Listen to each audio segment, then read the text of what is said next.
Yeah. Love is my religion. Love is my religion. Recently, you spoke about traditional Advaita and Neo-Advaita, and we put this on the podcast page. Can you describe again each of these paths? Yeah. Well, to be honest, I don't really know that much about Neo-Advaita. It's a term that I heard. I was not there at the birth of it. I don't know what they're talking about. But I've met some people who are allegedly practitioners of it. And if their attitude is anything to go by, if it is an accurate reference for a Neo-Advaita, and then I say, my gosh, we have to talk a bit more, because they seem to be saying, well, there's nothing to do, there's nobody there to do it, so what's the point of even inquiry? Inquiry is a joke, because who is there to inquire? There's only the self. What does the self have to inquire? And I say, hey, hang on a second, slow down a little bit there. Who are you speaking? Who are you who is speaking? Are you the self? Well, there's only the self, there's not. I said, yes, we know the talk, I know the talk, and many people can speak like that, but something energetically does not sit right. You definitely feel like you're definitely a person saying that you're not a person. I thought, this is something very strange. Like, who do you convince like that? Who is convinced by such a talk? It sounds on paper very good. If Ramana Maharishi was speaking like that, and I'm saying not because he's just a name, but because I have read and listened to Ramana's teachings and found them thoroughly, what I'd call that they settle completely and confirm very powerfully experiences within my own self. Now, if those words were being spoken by Ramana, they would not be spoken by Ramana in that way anyway. But then they would be more palatable.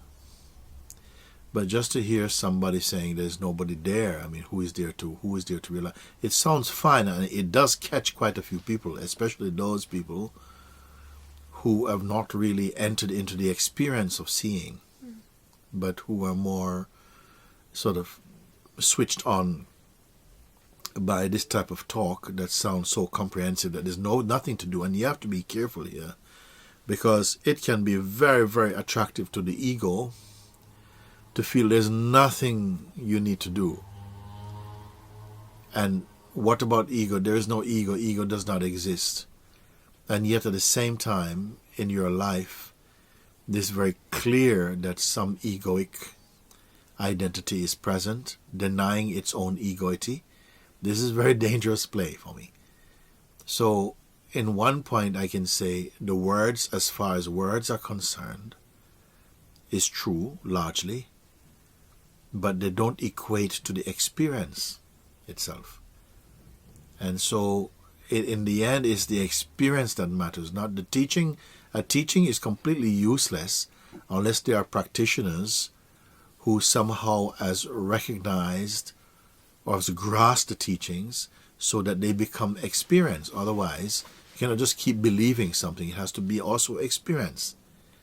So this is one of my points that we started to rub against each other a little bit.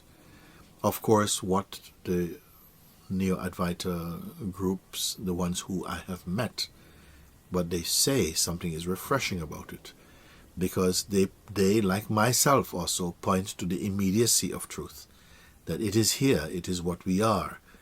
The difference is I don't expect people to get it only like this and that it stays. Many people have come to that profound state of recognition inside themselves, but it seems to be momentary. It doesn't last. And then they feel like, oh, my mind came back in. Of course it's going to come back in. We've been living for quite a long time in the company with mind. So it's not going to just vanish. It's going to come back, and it's good that it comes back, because if you have fully understood, then the mind cannot come back. It cannot cause anything by coming back. When it comes back, it will be coming back now as a devotee to the heart. It cannot be coming back to intimidate the heart if the heart has really understood the message, you see. So the very fact that people say, yeah, will the mind come back, or that it comes back but it doesn't really exist. I said, no, if it doesn't exist, it doesn't effectively come back. Experientially, there's no coming back, you see. So this is another point. When it is clearly understood inside the heart, it is a confirmed experience, you see. And then thereafter, if the mind feeling comes back, it is understood that that is just somehow the play of waves on the surface of the ocean.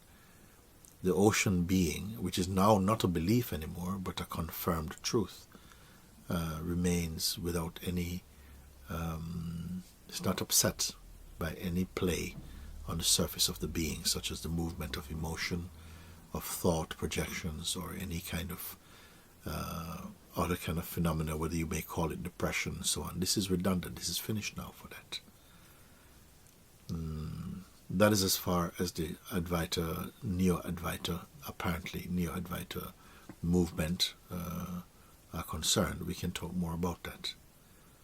If we go back to the perspective of what we call traditional Advaita Vedanta, there are many practitioners equally and very sincere in their practice.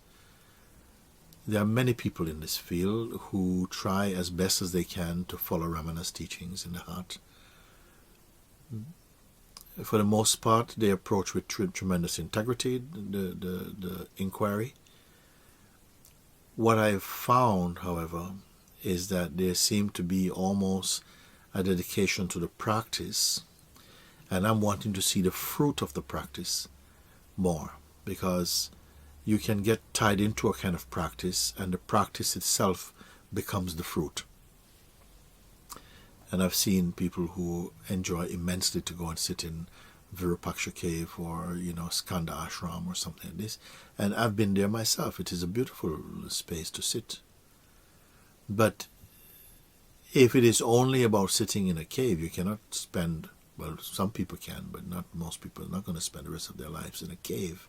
And I'm thankful for that, because if you come out from the cave and find that you come out from yourself, then I don't find that that is really the experience that Ramana is pointing to. Any experience of silence cannot be a silence that is being kept by anyone. It has to be the silence which is synonymous with the self or the being itself. It's just there. Nobody's keeping silent. When that is fully discovered, then there's a silence to the background and foreground of being, whereby even if you have to shout or to speak loudly or to act very, visually loudly, there's still a silence emanating from your presence. You're not a keeper of silence, and you're not a keeper of peace. You're not a peacekeeper necessarily. You have no roles, no labels. Nevertheless, there's a profound emanation of peace and silence about you, and this is detectable by all beings who have a sensitivity, irrespective of what their religious persuasion or background is. It is something that is predating religion. It is the energy field that is somehow emanating out of pure presence, like that. So I'm not just talking about sitting in cave. Also, there are people who are meditating. They again also can get into what I call the trap of meditation, which is to be just meditating. One should find out who is the meditator and who is meditating for what purpose and who will benefit from the meditation, you see. Is it the self that is meditating? Is it the mind that is meditating? Is it the body that is meditating? Or is there another factor which is like the combination of the self and conditioning that is doing the meditation? These things are very important to discover. So I am only speaking out so that we are not just parroting a teaching without really going into the real significant pointers to that teaching. So these are the discrepancies I've noticed. By all means, Sri Ramana Maharshi, he encouraged people to continue with the practice that feels most comfortable for themselves, but he kept on reminding, find out who is practicing, and for what purpose. Who is the practicer itself? If you are one who feels, inquiry is not for me, more surrender is for me. I remember one statement he said also, that you must surrender, the one who surrenders also. And that sometimes took a longer time for people to digest. What is he talking about? Because, of course, if the surrenderer surrenders everything, surely that's enough. Who is going to surrender the surrenderer? But it was such a powerful scooping out to say even the surrenderer, if it doesn't surrender itself, only survives as a surrenderer who having surrendered everything else except himself. So these final steps have to be taken, and the swifter the better. Don't be dedicating 6 months, 1 year to any practice. If you say that, the thing is that if you say I want to spend the next 6 months to do self-inquiry or to do, bhakti yoga or jnana yoga, it's going to take you at least 6 months, because the mind works like that. It's almost effectively like giving it a visa, a 6 months visa. It's not going to go home early. So I want people to really understand that, and this is why I said actually somewhere between the halfway mark between the traditional Advaita teaching and practices and the Neo-Advaita movement. The freshness of the Advaita standpoint, the Neo-Advaita standpoint, along with the focus, the depth, and the commitment of the traditional Advaita practitioners will produce some good fruit. What is the fruit that we're talking about? Steadfastness in the self, effortless conviction, even more than conviction, direct experience, unshakable, irrefutable knowledge, where the knowledge and the beingness, they are the same thing. This will be the outcome of that inquiry, which has been refreshed like that. So I am not dismissing either movement or either practices, but just saying that these are the common mistakes that are made by both. There are many people who it seems as though to say, but there's nothing to do, nobody there to get it, and so on, goes right to the very core of Advaita, but it only seems to go there at a mental, on a mental level. There are many things that we can seem to understand mentally, that when you try to practice them, you cannot fulfill them through practice. So it's easy to make the mistake of grasping and say, oh yeah, there's only that. But life, being wise and beautiful, will always confront you and show and expose that your practice is not complete.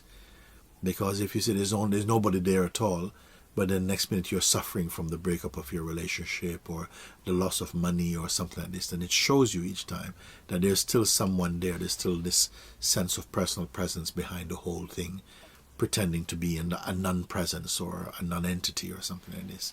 So I just said be mindful of that. So it's possible for anyone who is on these paths, traditional Advaita or Neo-Advaita, to realize themselves? It is possible, but it is not as easy as the Neo-Advaitists they pretend it is, or they claim it is. I have not seen anybody who has come from that who I feel they have done it. You understand? I feel as many people who think they have done it, but the smell is still there. I don't say it's not possible. I don't want to limit anything, because there are some beings who are really ready for that, who all they need is that final step, that final push, and that seeing is just all they need is to hear that, and something will pop right into place. but they're rare, and you cannot turn that into a technique. They will be one-offs. For the most part, what Neo-Advaita standpoint is saying, that if there's only the truth, all else is only ideas about the truth, shaped out of ill-conceived identity, right? But that's true. But are you apart from that identity? Have you come out of it? You see? Are you out of its grip? So Ramana was not concerned about, people getting things only intellectually. He wanted you to get it right through and through, to understand it, where the old you, shaped out of conditioning and ill-conceived concepts, was completely merged, or either you can say that it thinned out completely, it vanished, or that it merged inside the heart and became one unitive being or something. You see? So both the Neo-Advaita practitioner and the traditional Advaita self-inquiry practice, they can both get it, if depend upon the sincerity. The sincerity and also the openness.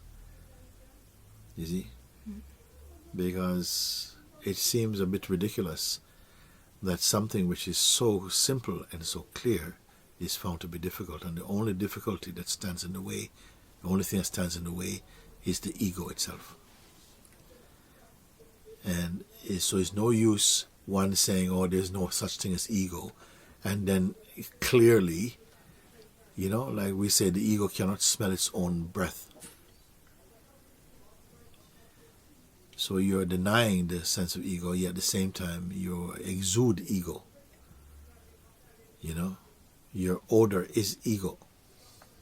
So I don't think it is good. I don't think that these people, after a while anyway, they give it up. Not the ego, they give up the claim, because it becomes unbearable. If you are making a claim about something which is not true thoroughly, after a while you're going to have to give it up, because it become a suffering for you. You see? Only the truth. It takes tremendous energy to be the ego. It takes no energy to be the self.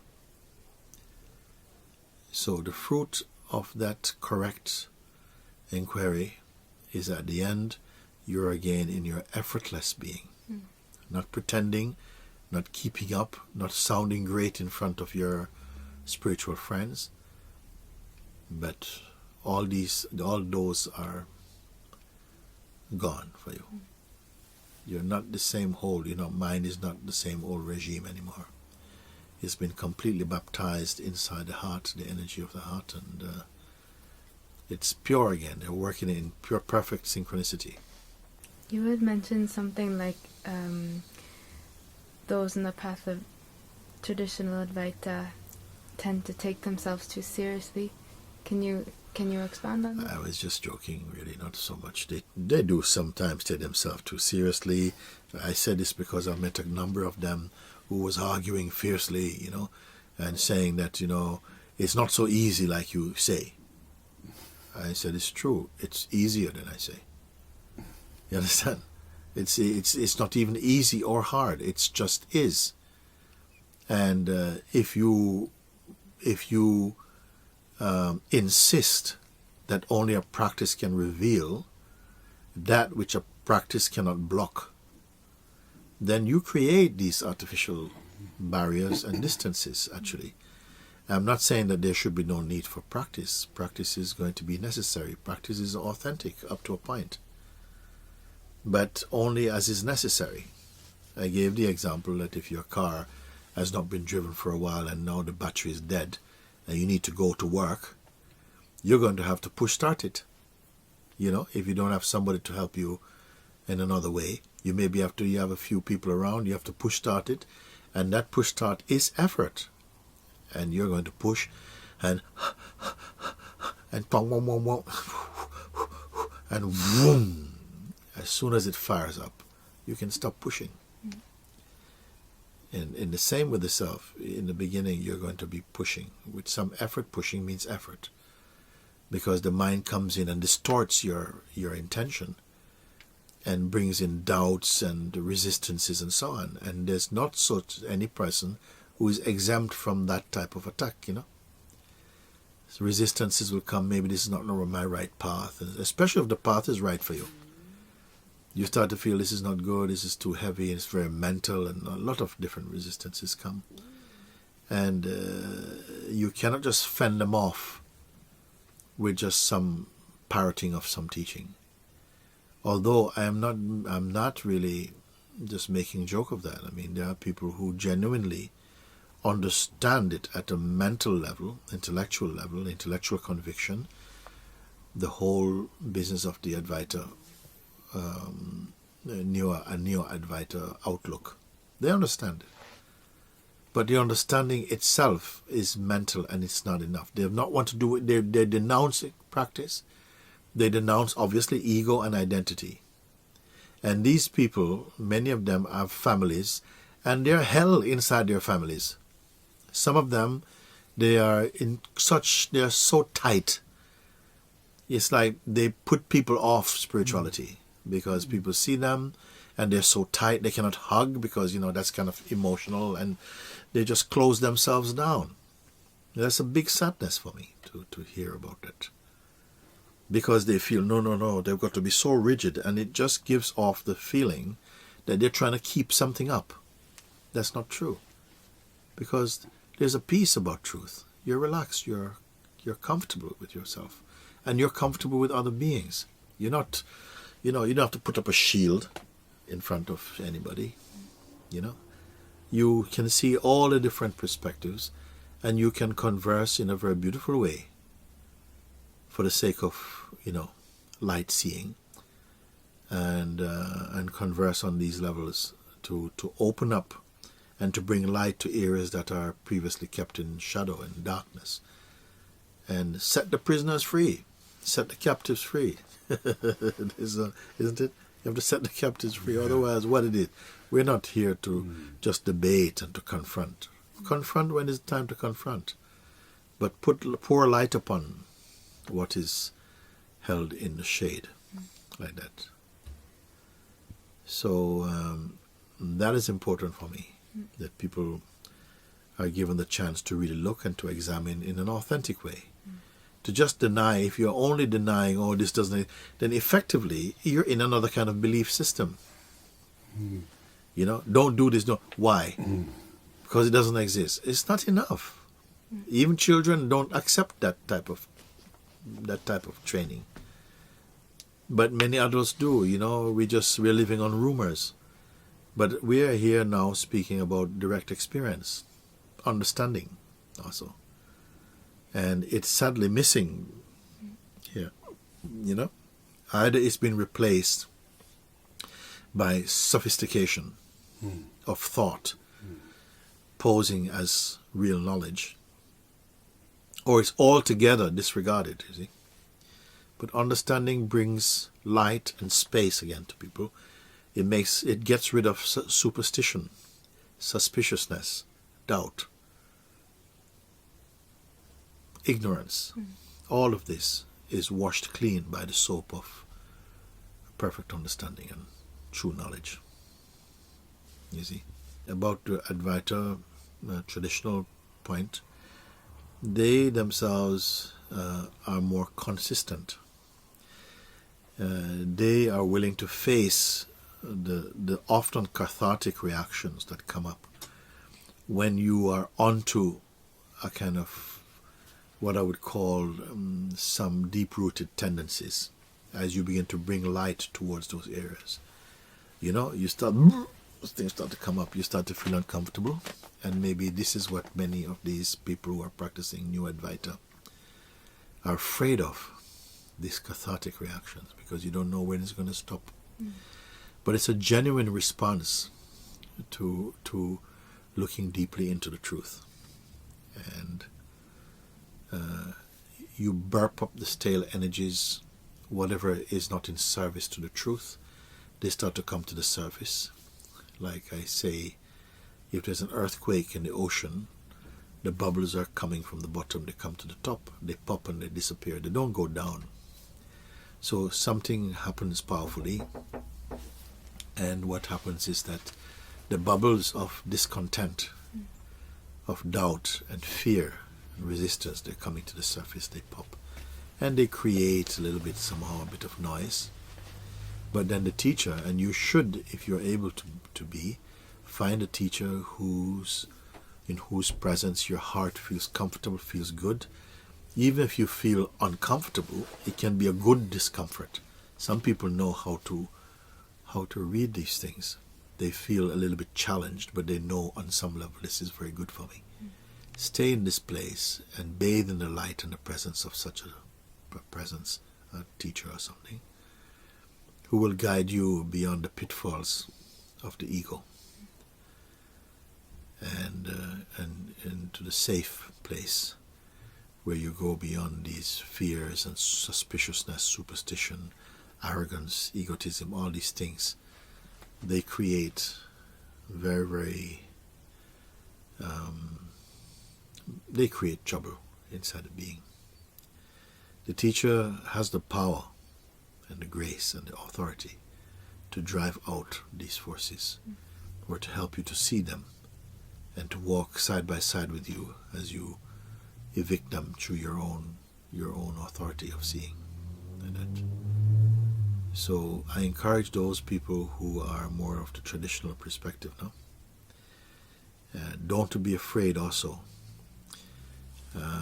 On a number of occasions, myself, I have had to push to throw a grenade in the pram. As I said, sometimes you have to do that. You have to throw a grenade into the nursery. Nursery mean what? Very delicate concepts. Too protective. So I throw a grenade in there.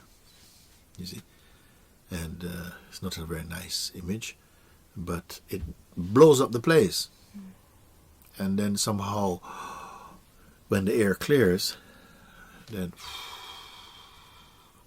you're getting into a freshness, you see. And it's very important that in authentic seeing as well too, sometimes you feel some burning, you feel a fire, something, sometimes, not always.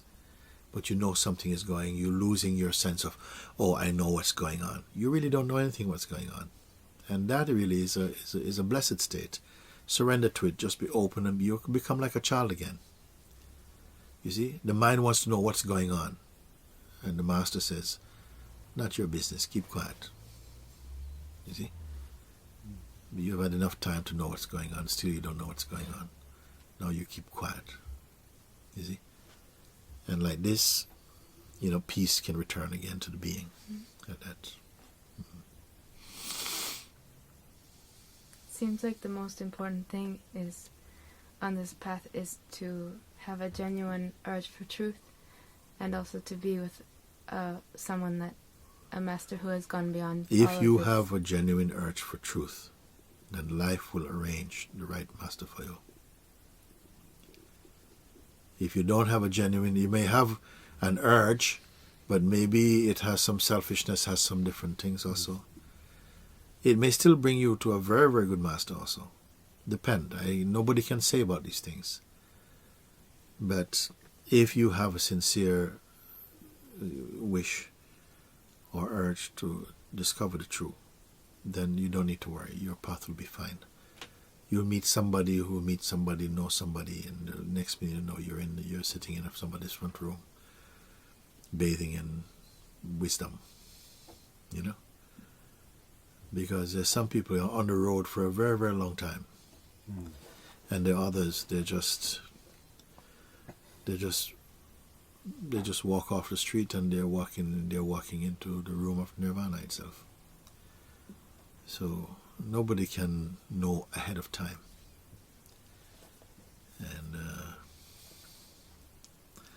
And ultimately it's a win-win situation. Everybody has to come home at some point. It's just a question of time. What would you say to someone who is listening to this talk and who is on either of these paths, and now maybe as a result of this talk is kind of questioning like their own... Questioning is good. Questioning is good. Initially, it might make you bring in a bit of confusion, but this just means that something is opened up again. Maybe it was tightening up a bit too early in the wrong direction. So now it opens up again, some air gets inside it, some breathes a little bit, and you have to bear these things. You have to be strong enough to bear these things. Otherwise, because you cannot be a wimp and find the truth, you have to, have a bit of muscle. And so sometimes you get knocked about a bit, but you get up. Like a little child, look how weak they are. But they have the urge to walk. And how many times they're going to fall down? So many times. But they don't cry, oh, I'm going to fall down again. They just keep doing it until they go through. And this is easier. Because it's not your mind in a way that is stirred into the desire for truth. Is a deeper movement. And it means that once you feel this movement, the whole universe is coming to serve you, actually. But also there's something else inside that mix that is going to try and, come up with resistances, which is some of the food you've swallowed over the years or so, and you're not quite sure if it's good or bad, and this mix is going to be in the mix as well. But then you must exercise your powers of discernment and you see, move through all of this quickly, come home and enjoy the rest of your life. It says when they ask, after you realize the self, then what happens? They said, well, the rest of your life is to enjoy. But the sage's enjoyment is not like other people's enjoyment. They're not enjoying going around doing foolish things. Their joy is just really, I would say, it's more to see the beings coming awake to that recognition themselves. But I understand fully that the beingness is just joy. Everything it does, even if it's sick or whatever it is, it's still a joy underlies, and it's greater than any other manifestations. It's just unstoppable. This joy, this inner space, this. I don't know if joy is the word. Joy is not a bad word, because everything feels so delightful. Yes.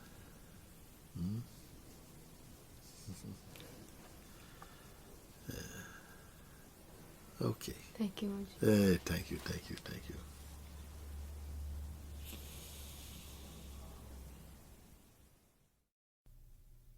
Yeah. Love